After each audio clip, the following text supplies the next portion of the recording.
I know. Y'all hate me calling it a cult and talk about y'all in the mask and the vaccine. I'm like, you guys are in a cult because a lot of these people are acting very, very crazy and irrational. And they expect allegiance, of course, in everything it is that they do. Well, we have another example of this. Gaslighting, all sorts of stuff where they pretend as if you are the worst person in the world. And this is an opinion article written by a guy by the name of Richard Pan. See how this guy looks. I'm envisioning a guy with goofy looking glasses. I can't click on it there. Let me see. They won't let me click on it. Okay. We'll see. But check this title out. Opinion. Anti-vaccine extremism is akin to domestic terrorism. I don't think you heard me. I'm going to repeat that one more time. One more again. Anti-vaccine extremism is akin to domestic terrorism.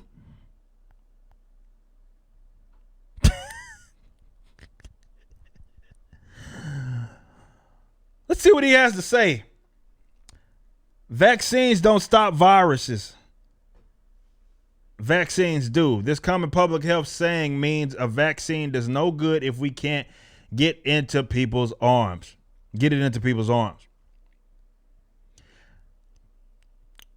Insufficient supplies, natural disasters, and bureaucratic mistakes have slowed efforts.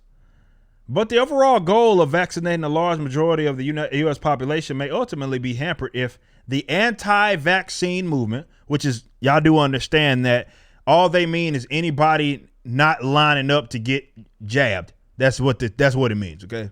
Everybody that is not want to get jabbed is an anti-science, anti-vax person, right? I already told y'all my rationale behind it. I'm not touching that. If that's you want the freedom to be able to inject what is experimental into your body, by all means, go do it. I ain't with it, right? They get some vaccine, or rather some virus that they supposedly just found out about a year ago, and now they rolling out a master planned sort of scheme to inject everybody with it. I'm going to have to say that's going to be a no for me, dog.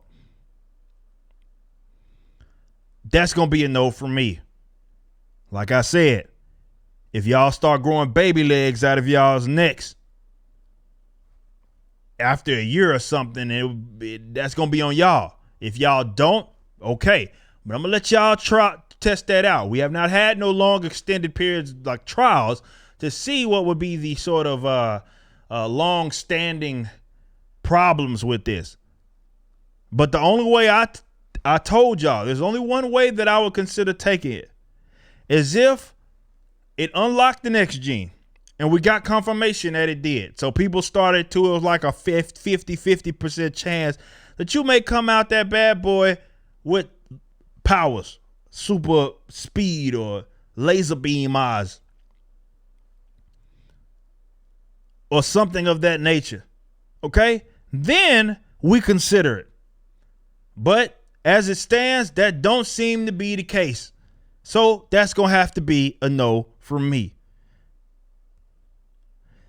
Continuing on, this weirdo says, otherwise, America may witness more scenes like the one in Los Angeles on January 30th when a mob of anti-vaccine protesters stormed Dodger Stadium, one of the nation's largest vaccination centers. These extremists succeeded in temporarily shutting down the site, delaying patients, many of them elderly, from getting their shots. The anti-vaccine activists have told the Los Angeles Times they intend to keep disrupting vaccine efforts. Now, I will say this. I don't think you should do that. If people are voluntarily lining up to get jabbed with something, look, let them do it. No matter how bad that you think it is, no matter how you understand that there's going to be, or maybe you think that there's going to be some sort of outcome from it, just let them do it. Let them do it. There's no sense in getting like that. This campaign to deny potentially life-saving vaccines to those seeking them and to poison public opinion. See, that's the part that I have an issue with. Like, again, getting in people's way if they want to voluntarily do something is wrong. It doesn't matter for whatever reason. However, and by getting away, I mean like physically or something like that. But this whole idea is this is what it comes down to. It's a poison public opinion against vaccinations. To basically, it's like they own the conversation. They own the argument. Could result in countless deaths, American deaths. That is akin to domestic terrorism. Public officials, police, fire departments must join hands with the common goal of securing vaccination sites. Not anti-police anymore. Oh, interesting. But like the virus itself, anti-vaccine extremists are crafty at finding new ways to threaten people. Disruptions are possible anywhere vaccinations are being administered, at sites large and small, even at pharmacies, just as anti-maskers, I love that they call us this. Anti-maskers have harassed employees at customers at stores. Yeah, there hasn't been any instance of people actually harassing people because they don't have masks. I don't think we've ever seen that. No, don't even mention that, because it's never happened. Wink. Laws needed to strengthen. Oh, here we go. There ain't an issue that they've ever seen that they didn't think we need a law. Laws need to be strengthened to deter such actions. We can still honor the First Amendment and make sure people have access to vaccinations. Laws have been in place for years, creating buffer zones to distance protesters from abortion clinics. Legislation that has withstood plenty of court challenges. Los Angeles is planning for such zone in Dodger Stadium. Similarly, surely similar laws can be enacted to discourage harassment from those seeking protection from a deadly virus. A major weapon of anti-vaccine extremists is the ability to organize disinformation campaigns. Here we go. There we go, right there. See, they didn't lead with it because they knew that would have rubbed people the wrong way right out the gate. Here we go.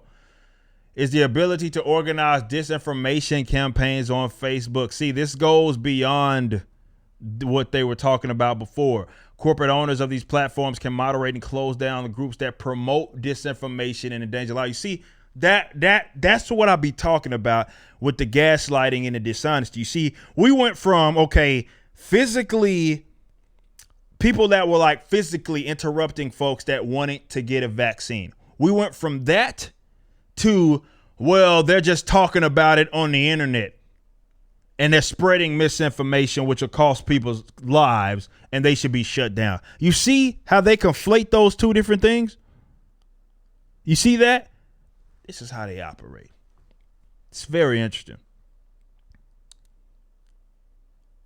Why don't these companies treat anti-vaccine activists the same way?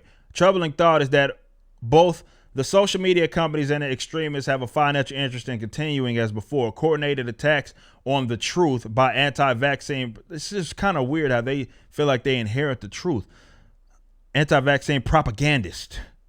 I don't think they know what that term means. Propagandists are the best advertising for alternative remedies and magical supplements that many anti-vaccine leaders sell to their followers. See what I mean? You see what I mean? Like we went from, she mentions one instance with Dodger Stadium about some people that supposedly interrupted a vaccine site. And now she's talking about people talking about it on the internet and then selling alternatives to, getting a jab.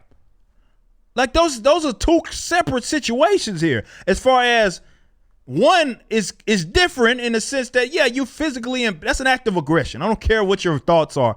Physically impeding on someone's what they want to do voluntarily is one thing. Having them talk about the shit on the internet is another. Like talk about, not getting it or vaccine bad or something like that. It's a completely different thing, but they want it shut down. I don't underestimate the backlash from anti-vaccine protesters that awaits anyone who tries to rein in their poisonous efforts. Blah, blah, blah.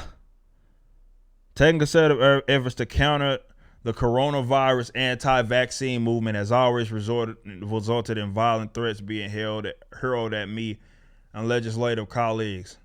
Wait until you hear what people say about me. Last month, an anti-vaccine extremist shouted from the Senate gallery, "We didn't buy guns for nothing."